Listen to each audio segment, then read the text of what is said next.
Bueno, y este es un tema central en esta guerra y queremos abordarlo con detenimiento. La tercera guerra mundial sería nuclear, lo ha advertido el canciller ruso Sergei Lavrov sobre el escenario de una guerra que involucre a la OTAN. Es la declaración de este día jueves. La Agencia Internacional de Energía Atómica, por su parte, aprobó también una resolución en la que se pide a Rusia que no ataque infraestructura nuclear en esta guerra en Ucrania. Además, en esta ciudad pequeña que se llama Enerhodar, en el centro de Ucrania, el alcalde de la ciudad ha dicho que una columna de vehículos enemigos va en dirección a una de las centrales eléctricas a base de energía nuclear más grandes del país. El tema nuclear es de enorme preocupación, así que le agradecemos muchísimo a nuestro invitado esta tarde, el profesor Bernardo Ruiz Loyola, profesor en la UNAM de Ingeniería Química, que nos acompañe, profesor, para tocar estos temas que son importantísimos.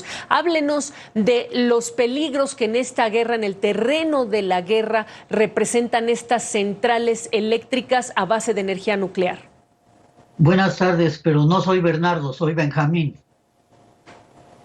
Ay, perdón, Benjamín.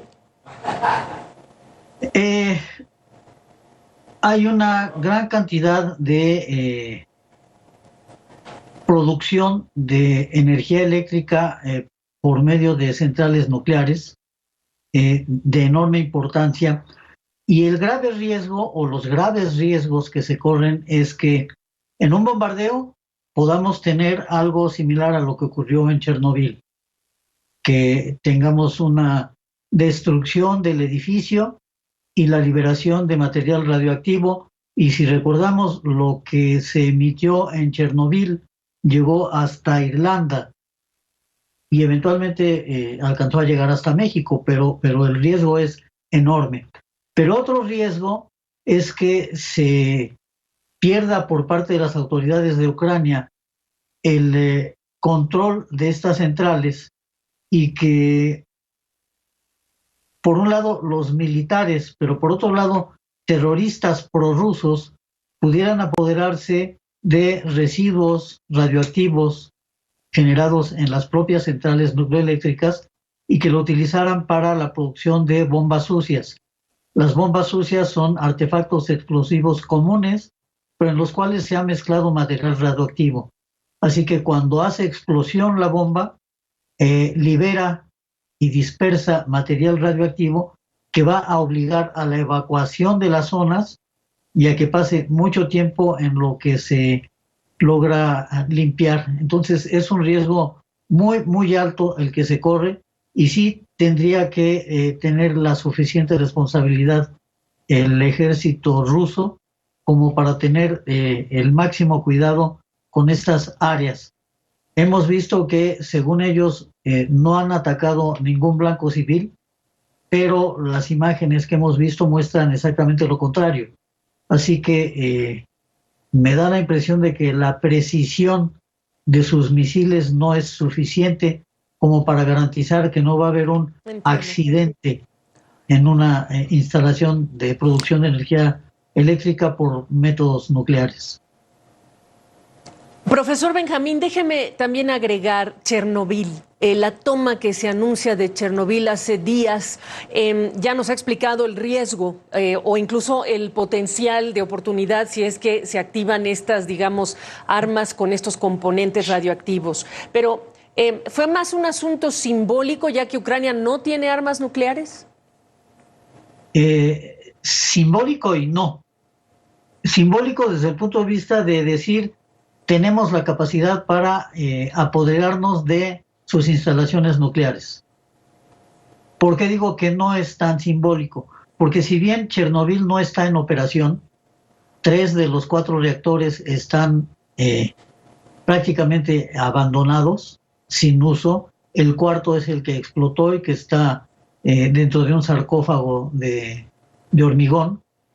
Pero el área se ha estado utilizando como un depósito de almacenamiento de residuos radioactivos. Así que Rusia, al apoderarse de Chernobyl, tiene el manejo y la manipulación de estos residuos radioactivos. De ahí mi temor de que pudieran ser mal utilizados para la generación de bombas sucias. Entiendo. ¿Qué peligro representa Rusia como potencia nuclear, profesor? Bueno, Rusia es el país eh, que mayor cantidad de ojivas nucleares tiene en forma de bombas de caída libre, digámoslo así, de misiles crucero, misiles intercontinentales, misiles balísticos. Tiene más de 6.000, una cantidad enorme. Estados Unidos tiene menos, tiene 5.000 y fracción.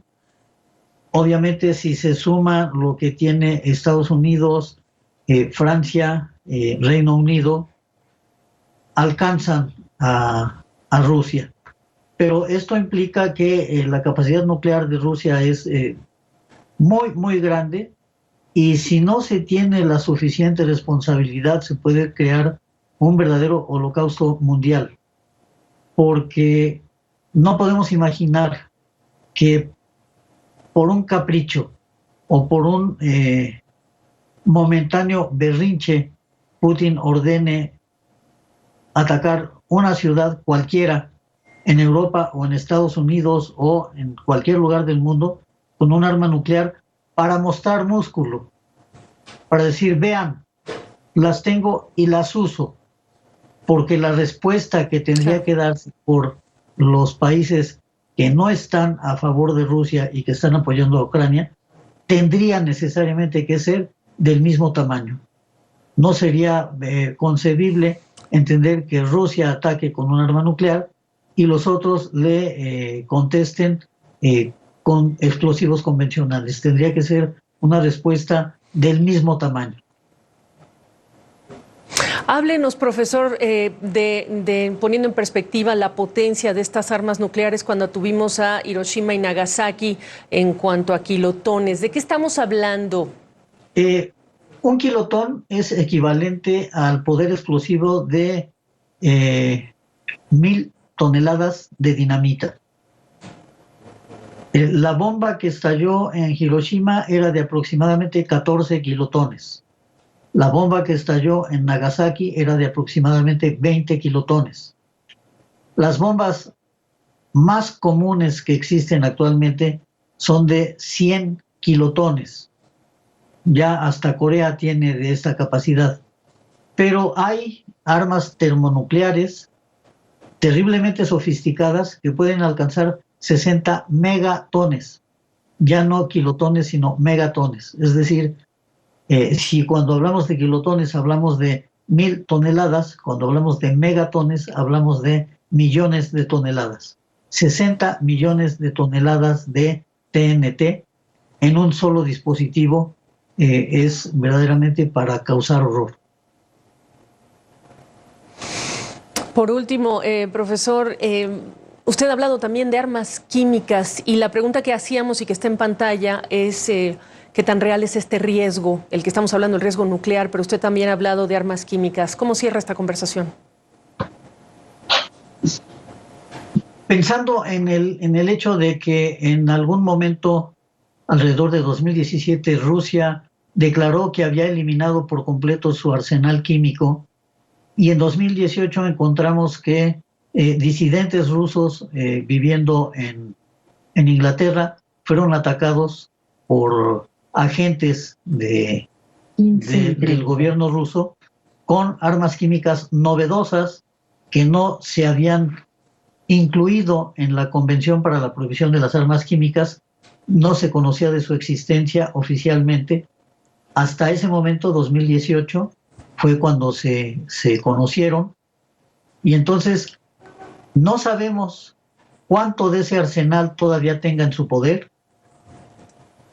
cuántos compuestos nuevos que no conocemos estén desarrollándose en Rusia. La comunicación es bastante difícil de tener, y vistas las circunstancias es muy difícil tener confianza en lo que diga el señor Putin. Profesor, gracias por la oportunidad de esta conversación. Estaremos tocando su puerta durante el transcurso de esta guerra, lamentablemente por esta situación. Gracias, profesor. Gracias a ustedes. Espero que las próximas llamadas sean más agradables.